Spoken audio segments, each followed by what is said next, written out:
Hello guys welcome to my new blog Puri रे करथुवा video मु आज आउ गोटे शेयर करूची। तो पुरी रे आमे थिला बेले आमे जाइतुलु मार्कंडेय शिव मंदिर को माने मार्कंडेय सेठी मार्कंडेय ऋषिंगर मंदिर अछि। जेते बेले कली जुगर आरंभ आ सत्य जुगर समाप्त होला, जेते बेले महाबात्या आसिला सेते बेले समस्त सबु देश राज्य बुड़ी गला।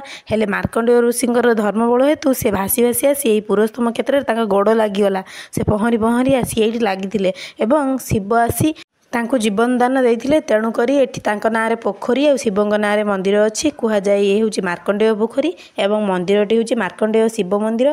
तो देखंतु ए पोखरी बहुत गभीर, देखंतु पानी जीवन सारा एठी नील।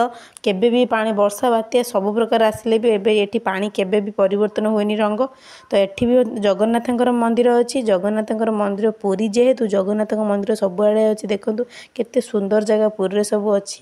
तापरे हम पळे जाइथिलु देखिया पई से जगन्नाथ मंदिर भितर सेठी पूरा जगन्नाथ बलभद्र सुभद्रा चतुर्धा मूर्ति सेठी बसिछंती। तापरे आमे आसी एपटे देखिलु लक्ष्मीकर बाहर गोटे मूर्ति अछि, सेपटे शिवंकर गोटे बड्ड स्टैचू बना जाईची। देखंतु एठी गेट एपटे आ सेपटे होची माने रास्ता, सेपटे शॉर्टकट रास्ता आमे जो पटे आस्तिलु। तापरे हम पळे गलु यज्ञ कुंड, सेठी मार्कंड ऋषि एवं शिवंकर स्टैचू अछि।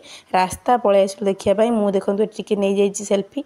तापरे पळे आसले भितरकु आसला पर देखिली कि गेट बंद हो जाउची, भितरकु आ छाड़िबेनी। तो आमे टिके रिक्वेस्ट करी जाई मंदिर भितर देखि आसिलु। जेहेतु 3:30 4टा हे गलानी तो गेट बंद हो जाइथांदा, आमे जाई मंदिर भितर देखि पारनतांतु। से नन्ना को कहि आमे टिके जाई मंदिर भितर देखिलु। देखले ए पानी देखले एभलिया पानी आपण आगुरु कोड देखि नथिबे। समुद्र पानी होची पूरा स्काई कलर आ एठिका पानी पूरा ग्रीन कलर। पुरी रे एई गुडा ही तो सब आश्चर्यर विषय। तो सेठु समस्त बुली बाली सारला परे पळे आसिलु उपरकू, माने मंदिर पानी रे आज भी सेठी पूजा होची। तो ए पानी केबे भी ता रंग परिवर्तन करेनी। तापर जेहेतु मंदिर बंद हो जाउथला आमे जाई कहबारु से जो नन्न देखुचंती आसुचंती।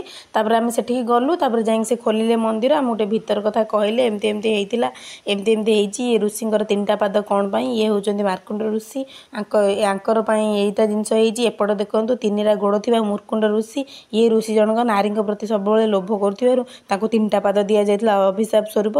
तापर आमे सेठी बुली बाली के पळे आसिलु। अंधार हे गलानी बोली रिजर्व हेइथिबा ऑटो अंकल आसी डाकिले, कहले जल्दी आसो आउरी भी 2टा जिबा जागा बुलिया जिबार अछि। तो तांको डाक सुनिके आमे पळे आसिलु। आसी देखंतु मंदिर बाहर एते सुंदर देखा जाउतला जे छाड़ी आसिया इच्छा होतला। समस्त सेठु पळे आसी ऑटो बसी आसिया पई बाहरलु। आसी तापर डिसाइड गलु आउ कोडे बुलिया जिबु। एटा होची नमस्कार, जय जगन्नाथ।